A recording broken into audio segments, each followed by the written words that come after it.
Hi, this is Alfozia Nihar from At Home Tuition. Welcome to our session today. The topic that we're going to discuss in our today's video is basics in vectors. Vectors are the fundamental element of what is known as the vector space. It helps in operations like scaling, addition. We use vectors to denote or describe the physical quantities such as velocity, acceleration and force. Okay, let us move away from the abstract definition and stick with the more concrete notion. We can view them as arrows in space of a particular length and denoting a particular direction. Practically speaking, a vector is simply a way of simultaneously storing and handling two pieces of information. First one is direction in space, and second one is magnitude, or you can say it as length. An arrow is a convenient way to draw a vector since both length and direction are clearly indicated. Am I right? So here are the three visual representation of identical vectors. You can say the vectors are identical since all of them are same length and they move in the same direction. You can also say that they are parallel to each other. Generally used to get two-dimensional and three-dimensional vectors. In graphical sense, vectors are represented by directed line segments. The length of the line segment is the magnitude of the vector, and direction of the line segment is the direction of the vector. However, because vectors don't impart any information about where the quantity is applied, any directed line segment with same length and direction will represent the same vector. Please consider this sketch. You can see some line segments. Each of the directed line segments in the sketch represents the same vector. In each case, the vectors start at a specific point. Am I right? And then they move 2 units to the left and 5 units up. So you can compare each and every vector here. Okay, let us see how we denote the vectors. The notation for vector. So this is how we denote the vector with a line segment. You can also draw an arrow here. Okay. Moving 2 units to the left, so negative sign, and 5 units upwards. So this is how we denote this vector. And each of the directed line segments in the sketch are called representations of the vector. So please be careful when you're distinguishing the vector notation from the notation we generally use to represent the coordinates of points. In graph problems, in the coordinate of points problems, this is how we use to denote x and y coordinate. But in the vector algebra, we use this symbol. So the vector denotes a magnitude and the direction of a quantity, while this point denotes the location in space. So please don't mix the notations up. Okay. A representation of the vector A in two-dimensional space. Let me give you that notation too. This is how we represent the vector in two-dimensional space. And this is how we represent in three-dimensional space. Okay, let me take one line segment AB from a point A and B. So this is the line segment from the point A to B. Same way, you can also give the any directed line segment AB from point A to B in three-dimensional way. Let me give you that formula too. Please note that there is very little difference between the two-dimensional and three-dimensional formulas. To get from the three-dimensional formula to the two-dimensional formula, all we do is take out the third component or the third coordinate. Because of this, most of the formulas here are, we just take the three-dimensional version for all the examples in this video. You can also easily modify the three-dimensional form into two-dimensional form just by removing the third coordinate. Here let us also discuss about the position vector. There is one representation of a vector that is special in some way.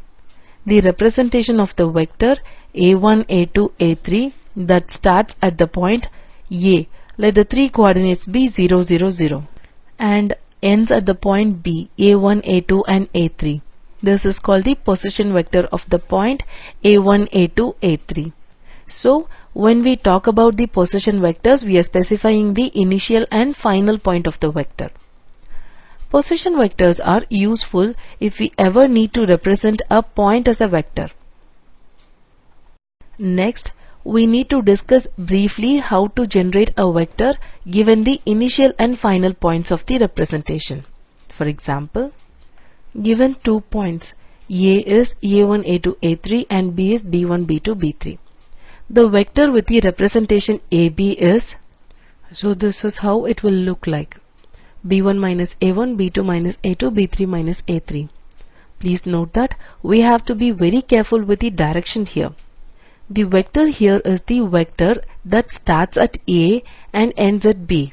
I will also show a vector which starts at B and ends at A, so that you can understand the difference between these two.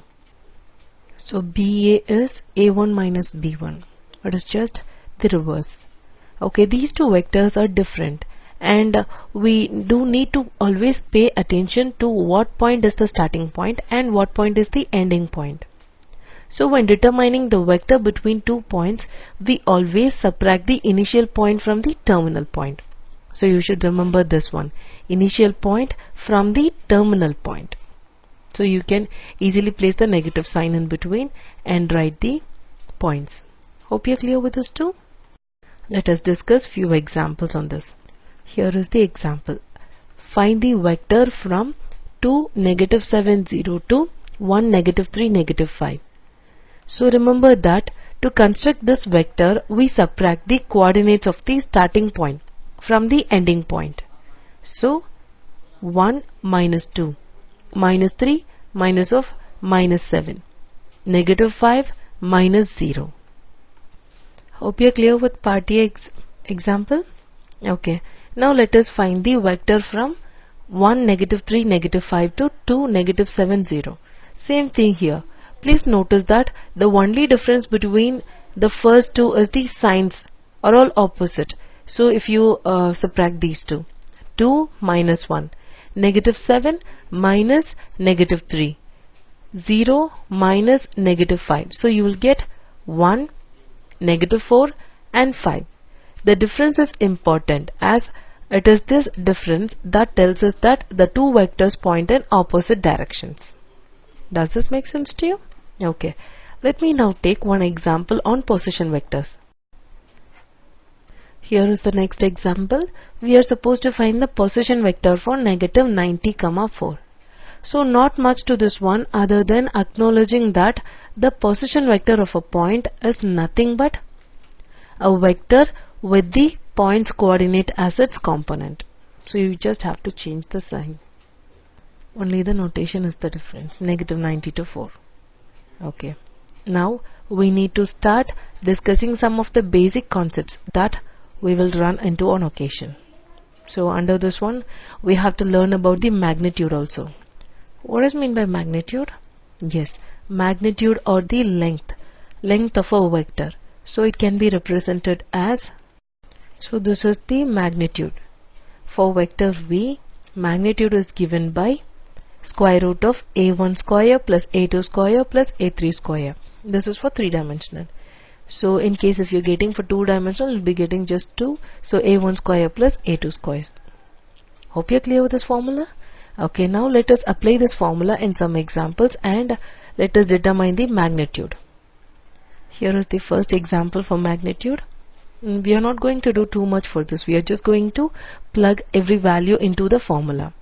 So for this one, magnitude is denoted by A, and we just take the square root and square each of the number and add them.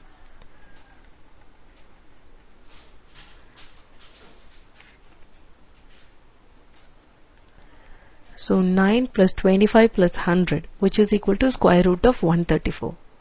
Let me take one example with a fraction and a radical. Here is the next example, same concept. You just square this number and add this. Finally take the square root. This is a 2-dimensional problem because we just have two terms. So this would become 1 over 5 and the next number would become 4 over 5.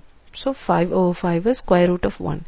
Square root of 1 is nothing but 1. Hope you're clear with this example. Let me take one more example with zeros. So what would be its magnitude? Adding the squares of zeros and taking the square root, we'll just get 0 back.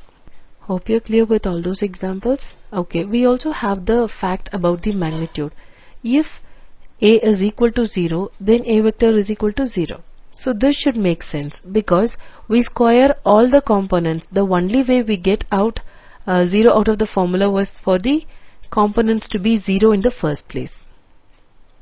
Hope you're clear with all the topics, all the concepts we discussed. Okay, we have few more things under the same topic, basics in vectors. We can discuss them in the next video. In case if you get any query regarding this, please let me know. See you in the next video.